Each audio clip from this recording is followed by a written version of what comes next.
Hello po mga kababayan, si Dante Maravillas. Ito yung mga developments ng balita. Talagang nagkandalit-silitsi na po yung kalagayan ng Senado. At ang sinisisi po si Cayetano. Yan o. Cayetano blame for worsening Senate turmoil. Ayon sa political analyst na si Julio Tiangki, ever since the new Senate majority took over the Senate, there has not been a dearth of any drama or frustration or any events or yung tinatawag nating ganap sa Senado. Alos araw-araw na lang may nangyayaring kaganapan sa na ganito. We have seen under the current Senate President, palaaway. Naka-align kasi po sa mga politikong palaaway yung Duterte. Ano pa man yung asahan mo. At yung intensyon ng Senate majority mga kababayan ay para proteksyonan si Sara Duterte. At hindi lang si Sara Duterte, yung mga sangkot sa kung ano-anong anomalya na mga kasama nila sa Senado. Yan o, political analyst sees possible Senate protection for Estrada. Puro proteksyon sa mga halang. Halang ang bituka. O diba? So, yun ang nakakalungkot mga kababayan. Sa kalagayan ngayon ng Senado, mga political experts na po na mga kilala at nire-respeto ang nagsasabi. Tuluyan ang nasira yung Senado mga kababayan. In contrast sa sa House, matitino yung ating mga congressmen, lalo yung mga House prosecutors po. Sa issue ng impeachment kay Sara Duterte, yung mga members ng Congress po, umahawak sila sa ebidensya. Whereas yung Senate Majority Bloc, puro fake news ang pinapakalat, lalo na po si Amy Marcos.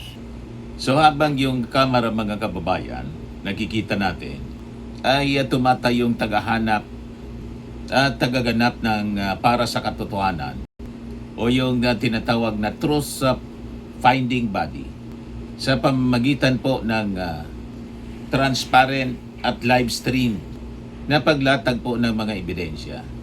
Ito naman pong DDS-aligned Senate, yung Senate Majority Bloc, nagmimistola na pong tagapagtanggol ng korupsyon at peddler ng fake news at gawa-gawa ng mga kwento mga kababayan para lang proteksyonan si Sara Duterte, pati yung kanyang mga kasama. Una si Bato de la Rosa prinoteksyonan, ngayon naman si Jinggoy. Puro protection po sa mga sangkot sa kaso. Di ba? So yun, nakikita natin mga kababayan, pagkakaiba ng Senado ngayon at saka yung Kamara, House of Representatives. Sa House, bawat artikulo ay masusing dinala ng House of Representatives sa live stream deliberation. Kasama po yung civil society bilang mga saksi. Sa paparating na impeachment trial, asahan natin na bit-bit nila ang mga sumusunod na mga mabibigat na ebidensya. 25 malalakas na testigo po ng katotohanan upang tuluyan pong mabuwag ang kasinungalingan. Mag-ara po yung Kamara ng humigit kumulang 25 witnesses sa pangunguna po ni na Ramil Madriaga, ang dating aide at alleged bagman po ni Sara Duterte, na magpapatunay po sa 125 million na confidential funds ng Office of the Vice President. Nasabi po ni Ramil, dinispatch lang sa loob ng wala pa 24 oras. 18 hours daw, dinispatch sa niya. Then si dating Senador Antonio Trillanes, sasandalan po ang kanyang mga naunang affidavit, mga kababayan, at mga ebidensya tungkol sa mga sinasabing nakatagong yaman ng pamilya Duterte. Nandyan din mga kababayan na inimbita yung mga kawani, empleyado ng bangko, mga manager at kawani ng bangko. Ipapatawag po sa ilalim ng subpoena power ang mga opisyal ng bangko, kasama yung mga dokumento, gamit po yung exception sa Bank Secrecy Law para po sa impeachment. para po direktang patunayan yung tagong yaman. Now, sa Article 1, mga kababayan, ng Articles of Impeachment, culpable violation of the Constitution at misuse of funds. Ang ebidensya, ipipresenta po yung ebidensya sa pagwawaldas ng kabuang 612.5 million pesos na confidential funds ng OBP at saka ng DepEd na pinatunayan ng mga ulat ng COA gamit po yung mga questionabling resibo ng liquidation po na ginawa lang sa loob ng ilang araw. Sa Article 2 naman, mga kababayan, ito yung unexplained wealth. Betrayal of public trust, mga kababayan. Yung ebidensya, opisyal na kumpirmasyon mula sa AMLAC na tugma ang kanilang record sa hawak ng dokumento. Hawak na dokumento po ni dating Senador Trillanes na naglalantad sa 6.7 billion na kahina-hinalang transaksyon sa bank accounts ni Sara Duterte at yung asawa nito na si Man Scarpio. Ito ay may malaking discrepancy sa kanilang SALN na nagpapakitang zero cash on hand or on bank mula 2019 hanggang 2024. Then yung Article 3, bribery, graft, and corruption sa DepEd. Yung naging ebidensya nito, yung testimony sa ilalim ng sumpa ng opisyal ng DepEd tulad ni Gloria Jumamil o Humamil Mercado at Rona Catalan hinggil sa pagtanggap ng mga sobre na naglalaman ng cash or payula envelopes upang i-bypass ang procurement laws. So lahat dokumentado, mga kababayan, at ito'y lumabas na sa unang mga testimonies sa ginawang pag-imbestiga ng Congress, Committee on Good Governance sa pangunguna po ni Manila Representative Joel Chua. So napakalakas ng mga ebidensya, mga kababayan, laban kay Sara Duterte. Then yung pagbabanta sa ating Pangulo, grave threats, Article 4 siya, assassination plot at inciting to sedition. Yung mga ebidensya nito, ang mismong video conference noong November 2024 kung saan harap-harapan at tahasang inamin ni Duterte ang pagkuha ng assassin upang patayin si President Marcos Jr., First Lady Lisa Marcos at dating Speaker Martin Romualdez. Magpapatunay din si Madriaga na nag-atubili lang noon si Duterte na ipatumba rin si Trillanes dahil sa koneksyon nito sa armed forces. So nakita ninyo kung kabigat ng mga ebidensya dito sa Articles of Impeachment laban kay Sara Duterte. Kaya ngayon, ang ginagamit nilang taktika po, mga pagpapakalat ng peking mga balita. Fake news nito mga Duterte-aligned senators upang protektahan po si Sara Duterte. Kasama dito, yung the Senate is under attack. Nasabi ng ating Pangulo, fake shooting. Yung naging reaction ng ating Pangulo kahapon, mga kababayan, sa ginawang press con doon sa Tokyo, Japan. Pero yung ating Pangulo pala nakauwi na. So malinaw yung intensyon. The Senate is under attack. Yun ang kanilang drama para ilihis yung issue kay Sara Duterte. At bigyan katwiran, mga kababayan, yung bigla ang pag-agaw ng liderato sa Senado. Then comes yung paninira sa credibility ng Kamara, mga kababayan. So nagpapakalat po ng maling impormasyon yung mga fake news peddlers nila. Pinangalanan na po ng ating Pangulo mismo kung sino yung fake news peddler. Yung kanyang kapatid mismo na si Amy Marcos. O di ba? Pinapakalat na impeach si Sara. Bumoto yung mga congressmen kasi in exchange ng pundo. Saka yung issue sa Noel, charter change niya. Kahit nakita natin yung transparent na ginawa na committee hearing sa Congress sa Articles of Impeachment laban kay Sara Duterte. Napanood natin yung buong proseso. Very transparent siya. Tapos ito na po, yung ginagawa nila sa Senado. Tinanggal si Ping Lacson as chairman ng Senate Floribond Committee, pinalit si Pia Cayetano, tapos yung mga members, vice chairman, puro sangkot sa flood control anomaly. O di ba? Ito po yung sumira sa integrity ng Senado. Ang mga aksyon nila, puro pagproteksyon sa kanilang mga kaalyado kasi.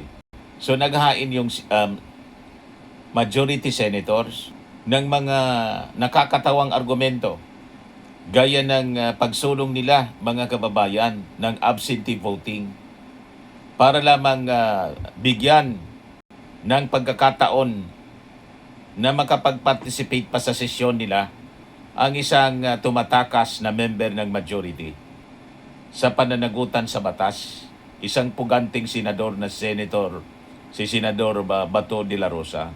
Sabi nga ng ating Pangulo, kung gusto niya niyang bumoto, dumating siya sa Senado.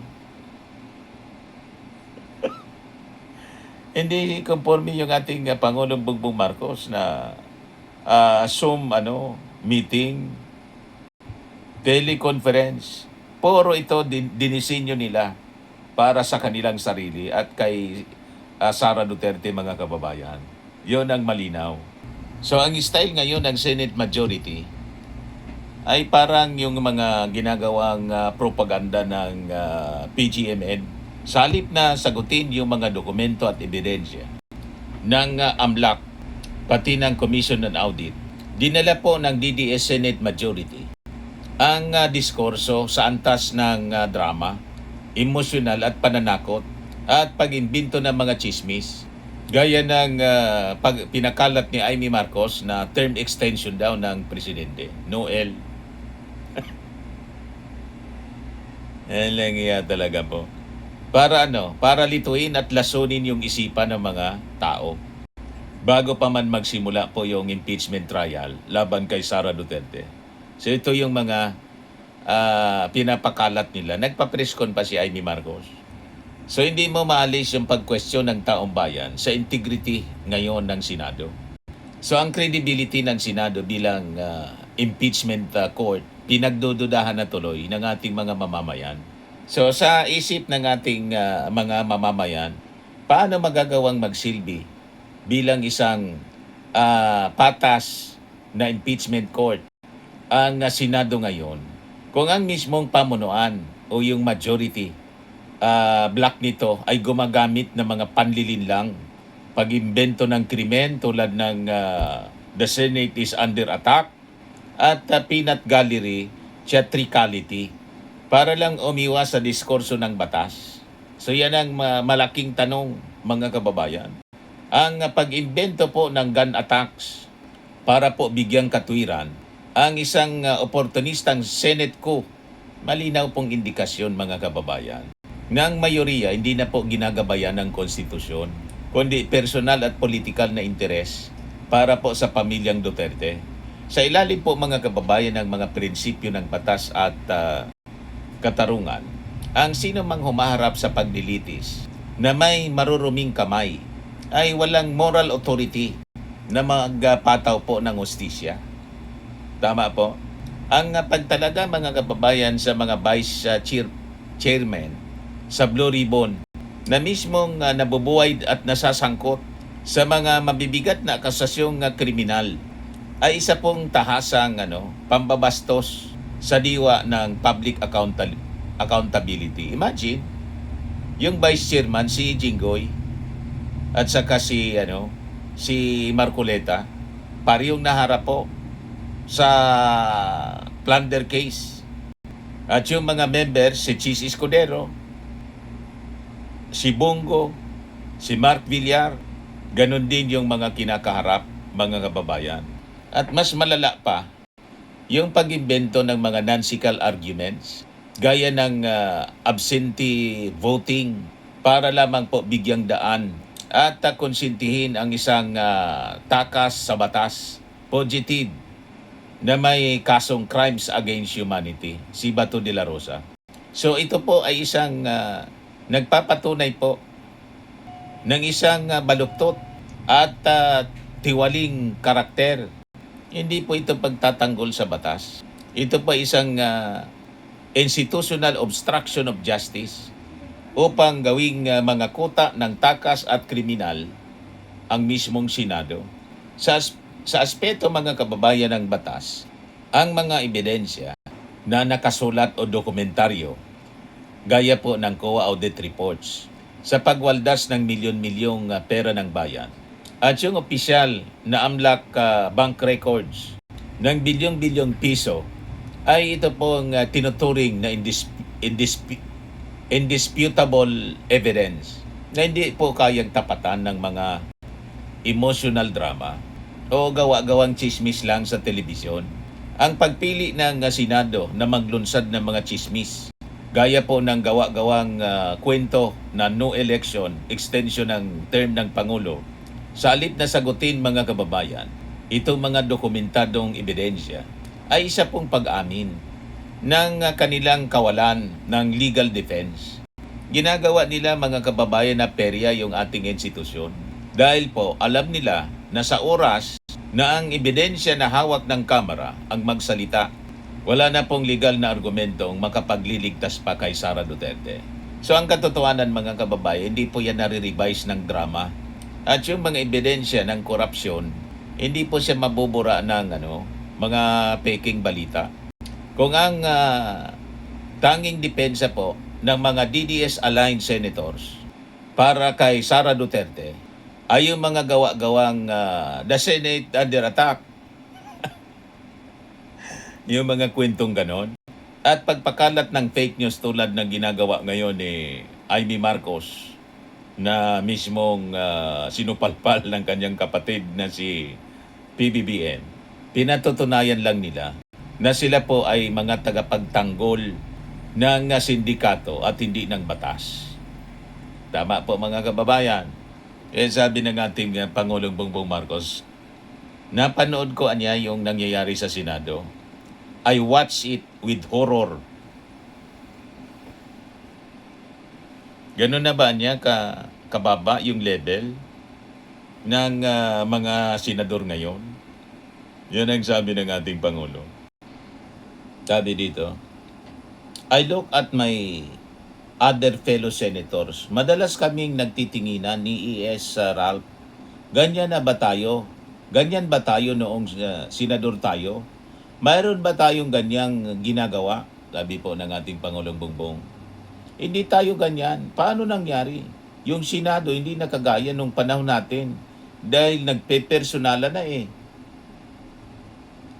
Marcos' statement comes in the wake of a May 13 shooting incident at the Senate that preceded Senator Bato de la Rosa's disappearance from the chamber's custody.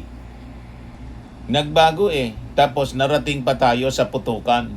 Tapos fake pala yung putukan. Tapos hindi ko maintindihan. Sabi ng ating Pangulo sa nangyaring drama po sa Senado. Sabi pa niya, and I never imagined that the Senate would descend into this kind of what's happening right now.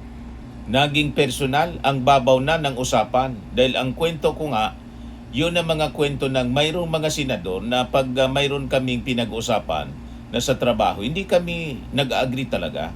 At saka tatayo, mag-interpolate. At saka yung interpolation talagang mabigat. At saka well-studied in no holds barred interpolation. Pero after mag-upo namin, pag-upo namin, magkakape naman kami. Kakain kami ng magkasabay. Hindi personal. Sabi ng ating Pangulo. Yun, those were the days ng mga matitinong senador, mga kababayan noong panahon. Pero ngayon, puro na po puro na may tama. May tama ng corruption kasi. O, di ba?